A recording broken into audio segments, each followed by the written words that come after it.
teman-teman, welcome back to Wadus Channel. Untuk seluruh umat muslim yang akan menyambut bulan suci Ramadan selama beberapa minggu ke depan, konten motovlog akan membahas sirah nabawiyah, yaitu kisah para nabi. Kalau kemarin kita bahas soal kelahiran Rasulullah Shallallahu Alaihi Wasallam, tapi kali ini kita akan mulai membahas secara berurutan dari nabi yang pertama, yaitu Nabi Adam alaihi salam. Ayo kita bahas kisah penciptaan Nabi Adam alaihi salam. Sebelum kita lanjut, jangan lupa pencet tombol subscribe dan nyalakan tombol loncengnya. Sekarang kalian semua duduk selonjoran, siapin puding Oreo, mocha float, bento black pepper, dan kita mulai. Intro.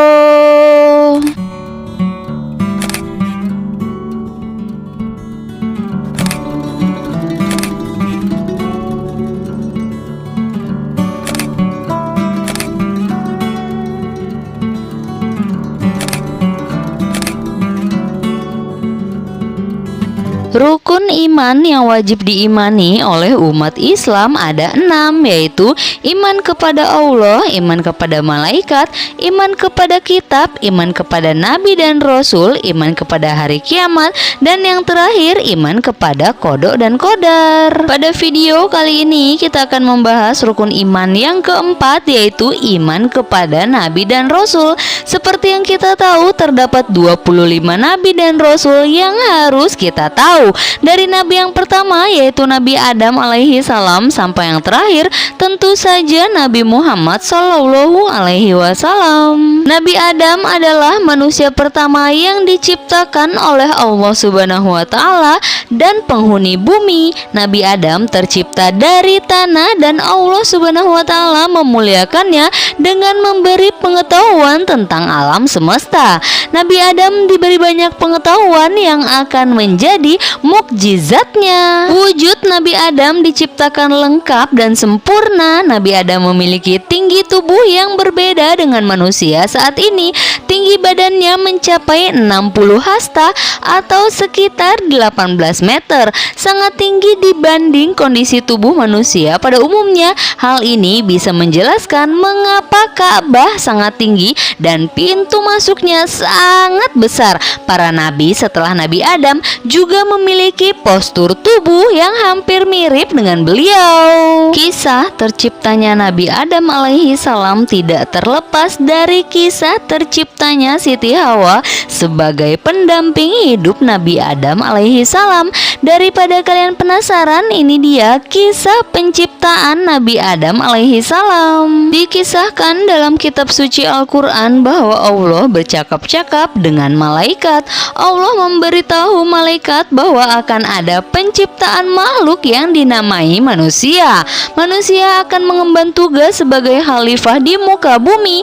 Para malaikat protes, tidak setuju dengan hal yang direncanakan oleh Allah. Malaikat yakin kalau manusia hanya akan membawa bencana bagi bumi. Mereka akan membuat kerusakan, permusuhan, juga pertumpahan darah. Malaikat merasa keberadaan dirinya saja sudah lebih cukup sebagai ciptaan Allah, karena mereka senantiasa bertasbih, memuji dan mengagungkan Allah. Allah berfirman bahwa Allah mengetahui apa-apa yang tidak diketahui oleh malaikat. Seperti kita ketahui, manusia itu tercipta dari saripati tanah. Demikian juga yang diceritakan dalam Al-Quran surat As-Sajdah ayat 7-9, yang memperindah segala sesuatu yang Dia ciptakan dan yang memulai penciptaan manusia dari tanah, kemudian Dia menjadikan keturunannya dari saripati air yang hina, air mani. Kemudian Dia menyempurnakannya dan meniupkan roh ciptaannya ke dalam tubuhnya, dan Dia menjadikan pendengaran, penglihatan, dan hati bagimu, tetapi sedikit sekali kamu bersyukur. Surat ini menceritakan bahwa Allah mengetahui hal yang gaib dan nyata. Dia menciptakan wujud sempurna manusia dari tanah. Dia juga menciptakan keturunan manusia dari air mani. Kemudian ditiupkan roh untuk menghidupkan. Dia juga menciptakan pendengaran, penglihatan, dan hati. Iblis memang diciptakan dari api, itu sebabnya ia tidak mau bersujud pada Nabi Adam. Adam yang diciptakan dari tanah dianggap lebih hina kemuliaannya oleh iblis. Surat Al-Baqarah ayat 34 menjelaskan hal ini. Sujudlah kamu kepada Adam, maka sujudlah mereka kecuali iblis. Ia enggan dan takabur, dan ia termasuk golongan orang-orang yang kafir. Setelah Nabi Adam diciptakan, Allah memberi perintah pada malaikat dan iblis untuk bersujud padanya. Walaupun para malaikat diciptakan dari cahaya, mereka taat pada perintah Allah. Para malaikat kemudian bersujud pada Nabi Adam. Lain halnya dengan iblis, ia merasa derajatnya lebih tinggi dari Nabi Adam, dan iblis pun menolak untuk bersujud kepada Nabi Adam. Kelancangan iblis membangkang membuat Allah sangat murka. Iblis telah durhaka dan Allah menghukum iblis keluar dari surga. Iblis yang sombong bukannya bertobat dengan hukuman yang diberikan, ia malah mengeluarkan sumpah akan menggoda Nabi Adam dan keturunannya agar tersesat. Iblis ingin manusia keturunan Nabi Adam menemani dirinya di neraka. Nabi Adam memiliki segalanya di surga. Nabi Adam bisa mengambil dan menikmati apa saja yang ada di dalamnya. Walaupun begitu, Adam merasa kesepian. Kodratnya sebagai manusia, Nabi Adam alaihi salam menginginkan teman untuk menemani hari-harinya.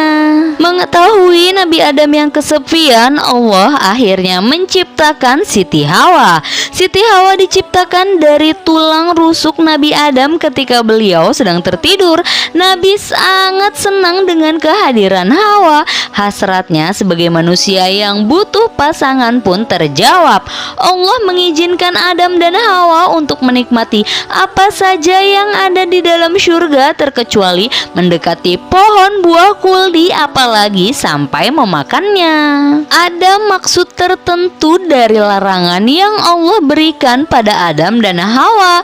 Mengetahui larangan Allah, setan memanfaatkan hal ini untuk menggoda keimanan Adam dan Hawa, sesuai dengan tekadnya untuk menggoda manusia sepanjang masa. Sebenarnya tidak ada penggambaran yang nyata dari buah kuldi itu sendiri, namun banyak orang berpendapat jika buah tersebut sejatinya juga ada di bumi. Ada yang meyakini bahwa buah tersebut adalah anggur, apel, atau lain sebagainya.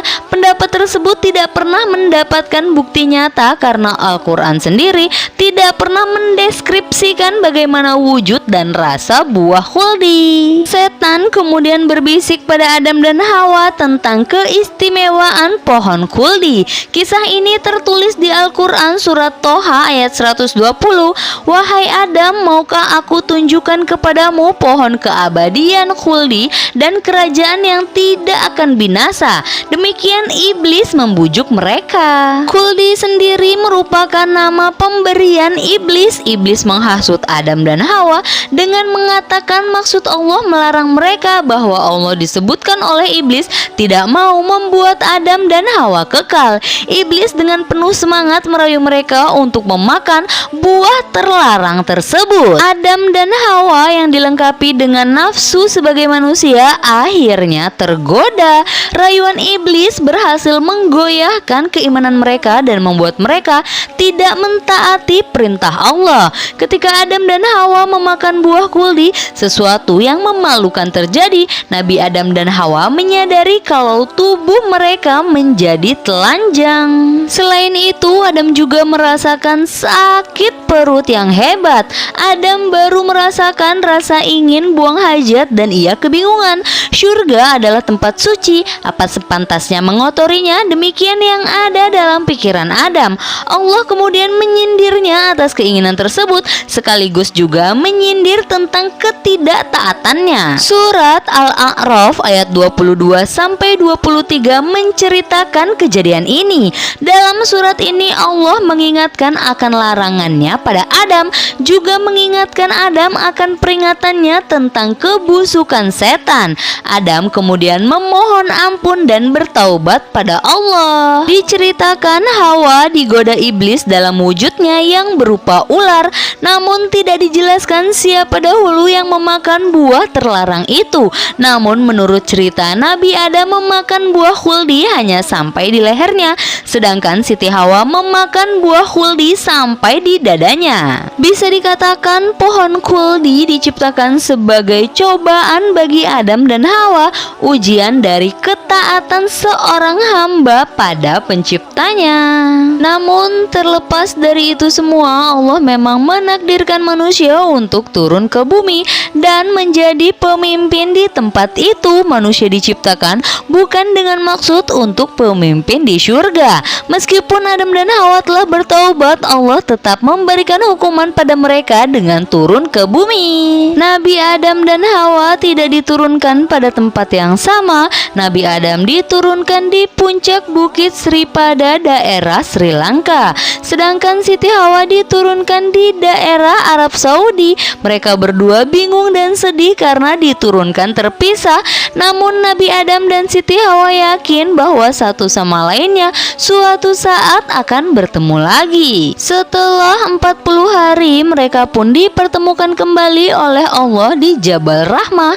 Nabi Adam dan Siti Hawa memulai kehidupan baru sebagai manusia biasa. Diceritakan mereka diturunkan ke bumi dengan membawa dosa atas ketidaktaatannya di surga. Disebutkan pula Allah menghukum Nabi Adam harus bersusah payah untuk mencari nafkah, sedangkan Siti Hawa dihukum akan merasakan sakit pada saat melahirkan anak-anak.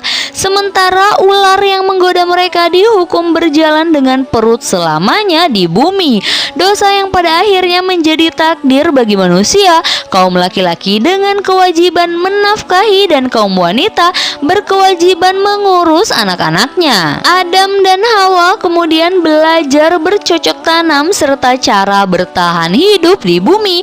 Mereka juga melahirkan anak-anak mereka. Allah memperlihatkan kuasanya dengan memberi mereka anak sepasang-sepasang. Setiap Hawa mengandung pasti melahirkan anak kembar. Baiklah, itulah tadi moto vlog Sirah Nabawiyah, kisah penciptaan Nabi Adam alaihi salam dan Siti Hawa.